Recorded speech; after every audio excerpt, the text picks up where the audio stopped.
पाप करते चले जा रहे हैं जन्म जन्म से। अब समझाओ तो समझ में नहीं आता। उनको चमत्कार दिखाओ कि आज बोले नाम तो जीवन में कभी दुख ना मिले बस। और जो कमा के रखा है उसको कौन भोगेगा? अवश्यमेव भोक्तव्यम कृतम कर्म शुभाशुभम। तुम्हारे जपने ना जपने से प्रभु में कोई फर्क नहीं पड़ता, तुम में फर्क पड़ जाएगा। अगर भगवत विमुख हुए तो यह भी जन्म नष्ट हो जाएगा। तुम्हारा अहंकार काम नहीं करेगा। अभी मानव देह मिला, कर लो थोड़े दिन अहंकार, इसके बाद पता चल जाएगा। इसलिए अहंकार छोड़ो, शास्त्राज्ञा, संत आज्ञा, गुरुजनों की आज्ञा का पालन करो, जिससे तुम्हारा हृदय महान हो जाए। उस महान को प्राप्त करने के लिए हृदय महान चाहिए। तुम्हारा स्वरूप ही है आनंदमय। जीव सहज सुख त्यागी, सहज सुख राशि। तू अपने को नहीं जान पा रहा, इसलिए देह भाव से पापाचरण कर रहा है। अरे सावधान रहना चाहिए। दूसरे की निंदा सुनने मात्र से उसके सारे पाप हमारे ऊपर आ जाते हैं। कहीं परनिंदा हो रही हो तो वहां का सिद्धांत है, कान में अंगुली डाले, राधा राधा, कान में इसलिए कि अब दोबारा शब्द ना पढ़ पावे, और वहां से खड़ा होकर चला जाए। यदि सभा में किसी की निंदा हो रही है और वहां आप बैठे हैं तो आपको वैसे ही अपराध लगेगा जैसी वो निंदा कर रहा है, या उसका विरोध करे। जैसे शिशुपाल श्री भगवान के लिए मलिन शब्द उच्चारण कर रहा था, भीष्म जी खड़े हो गए, महाभागवत है, अगर प्रभु के प्रति अब एक भी शब्द बोला तो भगवान ने कहा शांत हो जाओ, तुम शांत हो जाओ, तुम मत बोलो। कुछ राजा शिशुपाल के पक्ष के थे, आवेश में भीष्म जी आ गए। अगर श्री कृष्ण को कोई एक शब्द भी बोले, मेरे आराध्य देव, पूरी सभा के ऊपर पैर रखता हूं। अर्थात हर वीर को ये मैं कह रहा हूं कि अगर श्री कृष्ण के विपक्ष में कोई बोला तो मैं रौंद दूंगा। केवल मैं भक्त ही नहीं हूं, मैं महाबली हूं। त्रिभुवन में कोई ऐसा जोड़ नहीं जो भीष्म अपने स्वरूप में आ जाए। और फिर उसे वही भीष्म जी जब अधर्म के पक्ष में खड़े हो गए, पांडवों के विपक्ष में, वही भगवान पांडवों के पक्ष में तो दंड मिला, 6 महीना बाणों की शैया पर पड़े रहे। अधर्म के कारण परास्त हुए ने। ऐसे महावीर महाभागवत को कोई परास्त कर सके, असंभव। परम पावन गंगा जी के गर्भ में रहे, जिन गंगा जी का एक बूंद भी अगर शरीर छूटते समय चला जाए तो परम पद मिलता है, उनके गर्भ में रहे। अगर अधर्म का पक्ष ले लिया गया, अधर्म हो रहा है, सभा में बैठे हैं, तो उसी समय तेज नष्ट हो जाएगा, पुण्य नष्ट हो जाएगा, पाप का भागी बनेगा, जैसे भीष्म जैसे महापुरुष को भी बनना पड़ा। सभा में उधर ही बैठे और वहीं ही महाभागवतों की निंदा और अपमान हो रहा है। खड़े होकर चले जाना चाहिए, जैसे विदुर जी खड़े हुए और छोड़ दिया, आज के बाद तेरा अन्न नहीं पाएंगे दुर्योधन, इस सभा में नहीं आएंगे। जिस सभा में धर्मात्माओं की निंदा हो, उस सभा का त्याग कर दे। एकांत फूस की झोपड़ी बनाकर रहना पसंद, भिक्षा मांग के खाना पसंद, अधर्मियों का अन्न नहीं, अधर्म सभा का सेवन नहीं। तो भगवान विदुरानी जी के घर गए थे। पर निंदा सुन श्रवण मलिन, बचाना चाहिए श्रवण इंद्रिय को। जहां किसी की निंदा हो, अब तो शौक है इस बात का, निंदा करने का और सुनने का एक व्यसन है। अपने को बड़ा अच्छा साधक मान लेना, दूसरे को हे मानकर उनकी निंदा करना, ये क्या कर रहे हो? अपने जीवन को गर्त में गिरा रहे हो। पर निंदा के ते आवत नहीं कछु हाथ, मूर्ख पर्वत पाप को ले चल अपने साथ। बचन दोष पर गाए, दूसरों की विषय की चर्चा करने का समय कैसे मिलता है लोगों को? नाम जप करो, अपने विषय में सोचो, तुम्हारा मंगल कैसे होगा, तुम निष्पाप कैसे होगे, तुम्हारे दुखों की निवृत्ति कैसे होगी, तुम अपने कर्तव्य का पालन कैसे करोगे, तुम्हारा धर्म क्या है, इस विषय में सोचो। दूसरों के विषय में बोलने की हमारे पास समय वृत्ति कैसे है? ना तो वृत्ति होनी चाहिए ना समय। पर निंदा सुनकर श्रवणेंद्रिय मलिन हो गई और पर निंदा करके वचन मलिन हो गए। और अपने प्रभु से विमुख होकर, हरि से विमुख होकर सब अपवित्र हो गया। शरीर अपवित्र, इंद्रियां अपवित्र, हृदय अपवित्र, स्वभाव अपवित्र। तुलसीदास व्रत दान ज्ञान तप शुद्धि हेतु श्रुति गावे, राम चरण अनुराग नीर बिनु मल अति नाश न पावे। खास बात कह रहे हैं, शास्त्रों में बहुत वर्णन है। पाप नाश के बहुत से उपाय हैं, बड़े बड़े व्रत, कृच्छ चंद्रायण आदि व्रत, उपवास करने से कुछ पाप क्षीण होते हैं, लेकिन पाप प्रवृत्ति का नाश नहीं होता। शास्त्र ज्ञान भी पाप निवृत्ति का उपाय है, तपस्या भी, बड़े उपाय शास्त्रों में वर्णन किए पाप नष्ट का। गोस्वामी जी कह रहे भगवान के अनुराग के बिना, भगवत प्रेम के बिना जड़ मूल से हृदय निष्पाप नहीं होता। पाप की जड़ है प्रवृत्ति, वासना, कामना, तृष्णा, स्पृहा। इनका जड़ से नाश हो जाता है जब हृदय प्रेम से द्रवित हो। अपनापन जब प्रभु से होता है, मेरे प्रभु, जहां हृदय में द्रवण क्रिया हुई, आंखों में अश्रु बहे, वो जो पवित्रता होती है, मम भक्ति युक्तो भुवनम पुनात, लोगों को पावन करने की सामर्थ्य उसमें आ जाती है। ये अनुराग प्राप्त करने के लिए मानव देह मिला है, हरि अनुराग। प्रेम प्राप्त करने, कहां प्रेम लग, जरा सी बात हमारे प्रतिकूल हो, हमारी गुरु निष्ठा, भगवान निष्ठा पता नहीं कहां माया किस कोने में कर देती है कि उस समय में हम केवल उस सामने अनुकूलता को देखते हैं, प्रभु को नहीं देखते, प्रभु के विधान को नहीं देखते। ये नहीं समझ पाते कि हमारे सामने प्रश्न उपस्थित हुआ है, अब हमें अपनी इष्ट निष्ठा, गुरु निष्ठा को परिपक्व रखना है। साधन में उन्नति अपना पुरुषार्थ और गुरुदेव की कृपा, भगवत कृपा दोनों चाहिए। अगर पुरुषार्थ नहीं करोगे तो कृपा है उसका स्वाद नहीं ले पाओगे। कृपा रसोई बना करके सामने रख देना थाल, पुरुषार्थ उसे पाना। पूज्यपाद श्री उड़िया बाबा जी महाराज कहते हैं, साधक का प्रयास और भगवान गुरुदेव की कृपा, ये दोनों सिद्धावस्था की प्राप्ति में अत्यंत आवश्यक हैं। कायर बन के हाथ पे हाथ रख के बैठ जाए कि वो कृपा से सब हो जाएगा, ये कायरता कृपा नहीं सिखाती, ये कायरता है। पुरुषार्थ जितना हम में अध्यात्म बल है उसके अनुसार हम चल रहे, बकाया सब कृपा से हो जाएगा, पक्का हो जाएगा। मन क्रम वचन छाड़ी चतुराई और भजत कृपा करिहे रघुराई।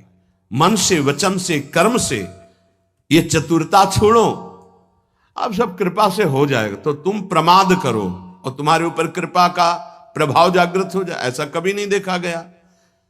जितना आप में सामर्थ्य मिली उसको लगाओ, शेष चिंता मत करो, कृपा पूरी कर देगी, पर आपको लगना होगा। साधक का पुरुषार्थ, निज चेष्टा और भगवत गुरु कृपा, ये सिद्धावस्था को प्राप्त कराती है। साधक का पुरुषार्थ अगर नहीं लगेगा तो विपरीत दिशा में चला जाएगा, असाधन बनने लगेगा। उपासक गुरु को कभी मनुष्य न समझे, भगवत विग्रह को कभी धातु का न देखे कि पत्थर की मूर्ति है कि अष्ट धातु की है कि ये काहे, ऐसा कभी प्रश्न न करे। इष्ट देव का अवतार होता है अर्चा विग्रह रूप में, अर्चावतार।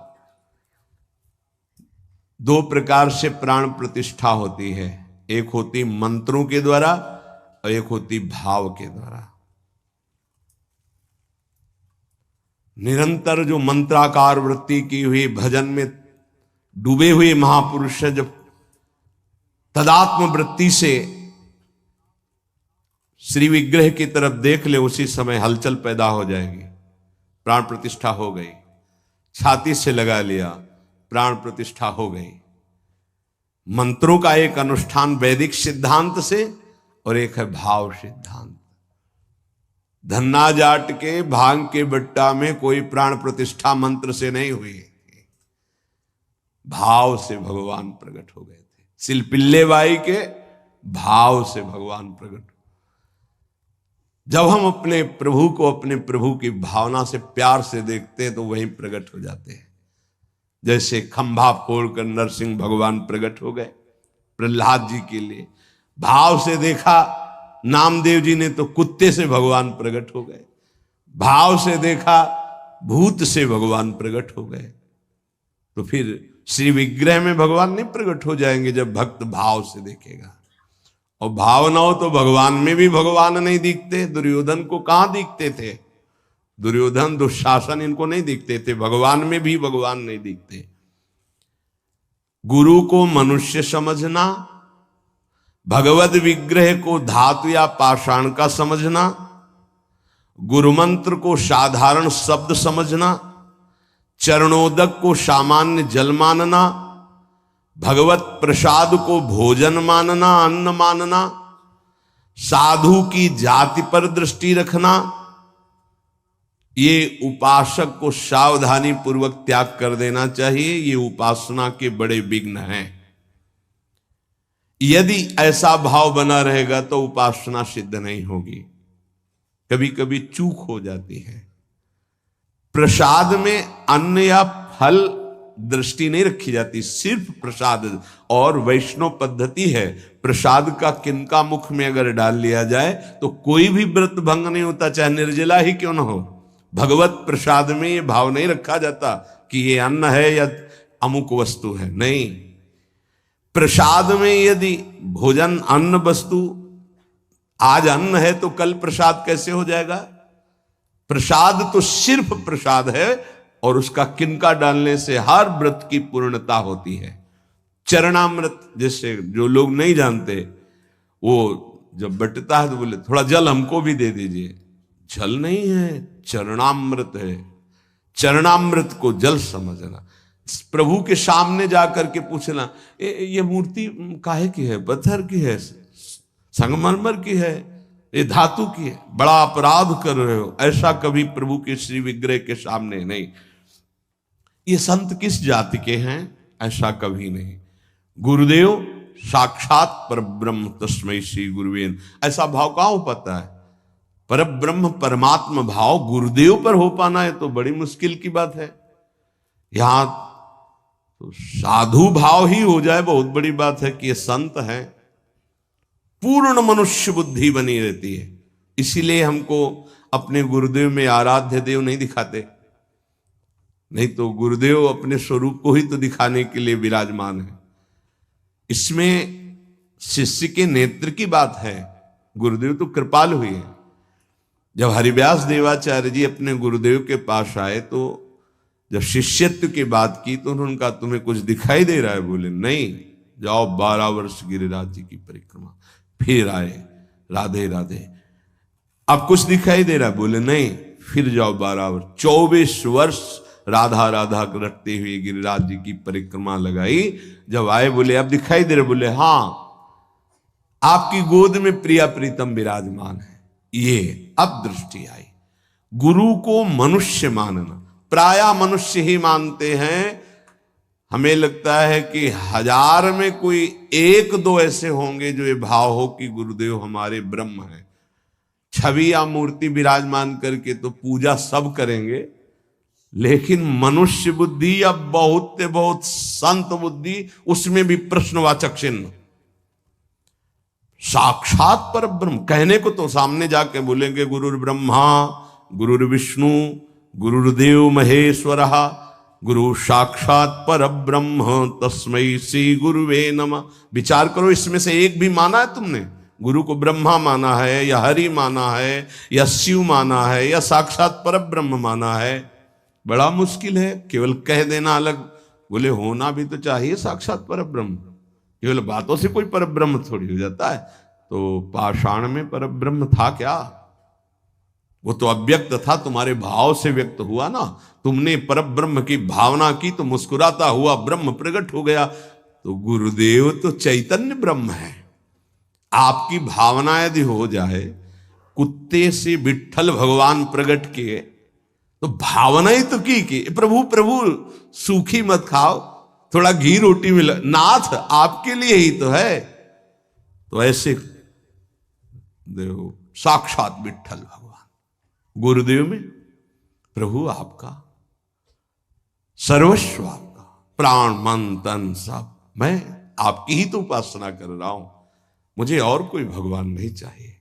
बस आपका साक्षात्कार हो, आप प्रसन्न हो जाएं, आपकी अधीनता। ऐसा कहां?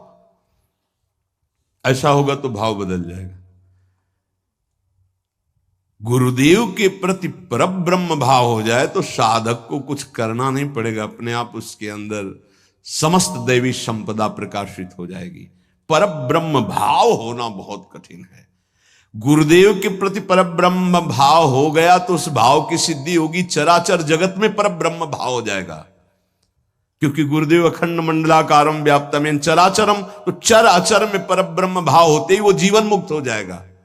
बहुत कठिन बात है। इसलिए उपासक इस भाव को सिद्ध करे। गुरुदेव साक्षात परब्रह्म, भगवद विग्रह साक्षात मेरे इष्ट देव, चरणोदक अहो भाग्य, जो हमें चरणामृत पीने को मिल रहा है, कोई जल नहीं। और गुरुदेव का मंत्र, ये कोई शब्द नहीं है, साक्षात इष्ट देव मिल गए, मुझे मंत्र मिल गया तो। पर ऐसी बुद्धि कहां है? पड़ा है एक कोने में हृदय में मंत्र, उसका बार बार स्मरण नहीं, बार बार दुलार प्यार नहीं मंत्र का। आप देखो मंत्र को कितना प्यार करते हैं आप। मंत्र का प्यार है बार बार स्मरण करना, दुलार करना, तो उसी का जागरण होगा। तो वही प्रिया प्रीतम निकुंज सब उसी में छुपा है। ये जो मंत्र है ना, इसमें सब कुछ छुपा है। मंत्र की ही व्याख्या चतुरासी जी है, निज मंत्र की व्याख्या चतुरासी जी है। चतुरासी जी की व्याख्या 42 लीला और वृंदावन दास चाचा जितने भी पद गाए सब चतुरासी जी की व्याख्या है। और 84 जी निज मंत्र की व्याख्या है। ये अंदर की बात समझ। मंत्र मिला मतलब पूरे निकुंज की चाबी मिल गई। बीज मंत्र इसी को कहे, इसी से पूरा निकुंज रूपी वृक्ष प्रकाशित हो जाएगा। इष्ट देव में, गुरुदेव में जितना तुम्हारे भाव की कमी रहेगी उतना ही उपासना असफल रहेगी।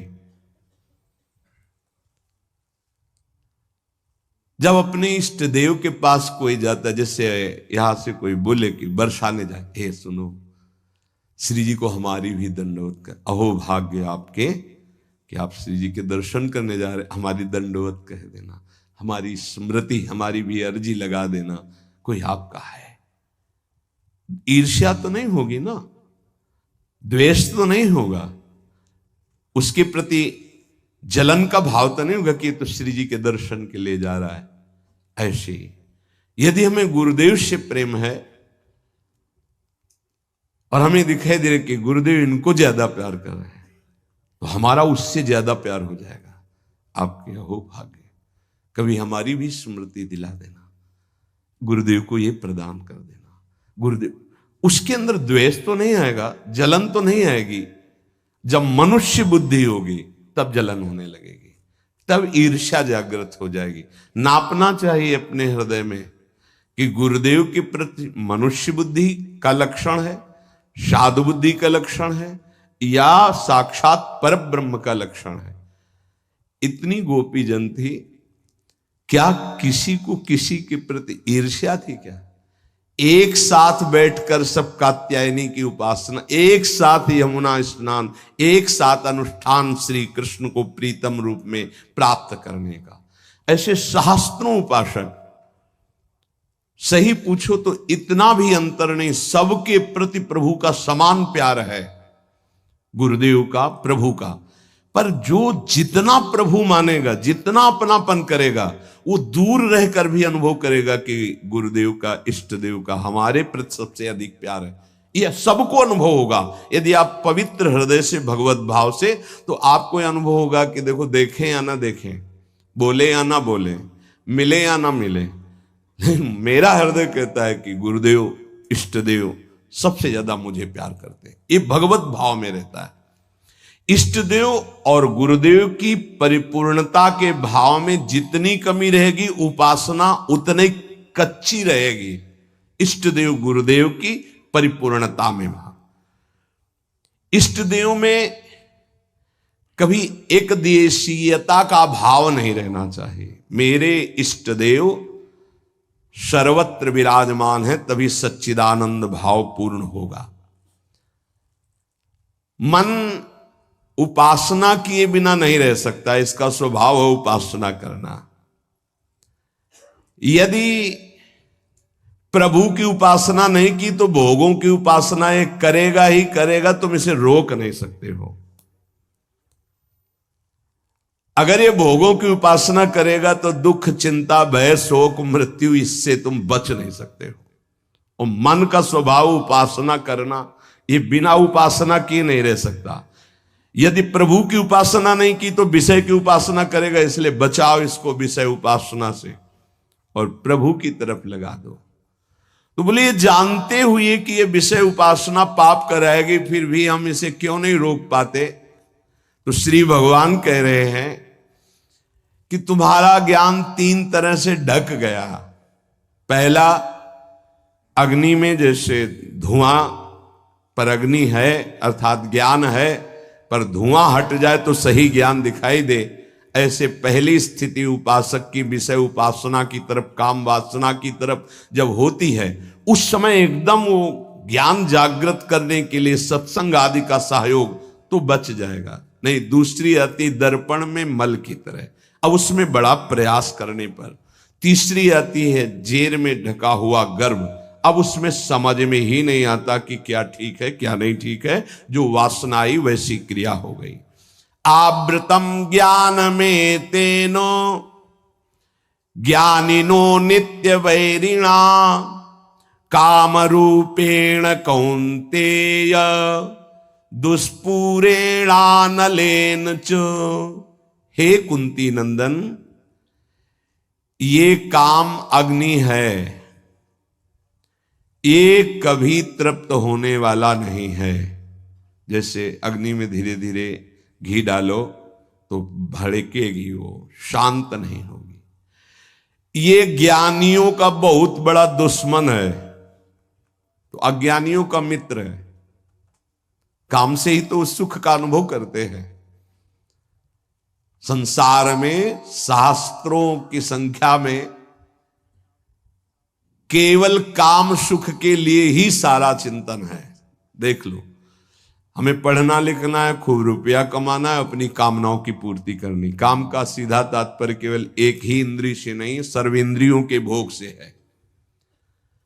अगर ये दुश्मन है तो किनका है? जो इस संसार रूपी महान दुखालय से मुक्त होना चाहते हैं। वैसे है तो दुश्मन उनका भी, क्योंकि दुख, शोक, चिंता, भय, पाप आचरण कराता है, पर वो मित्र मानते हैं, इसी से वो सुखी होना चाहते हैं। ज्ञानिनो नित्य बैरिणा, ज्ञानियों का ये दुश्मन है। तो कोई ऐसा न समझ ले कि ज्ञानियों को भी काम परास्त करता है क्या? तो यहां ज्ञानी शब्द शास्त्र ज्ञानी से, ब्रह्मबोध से नहीं है।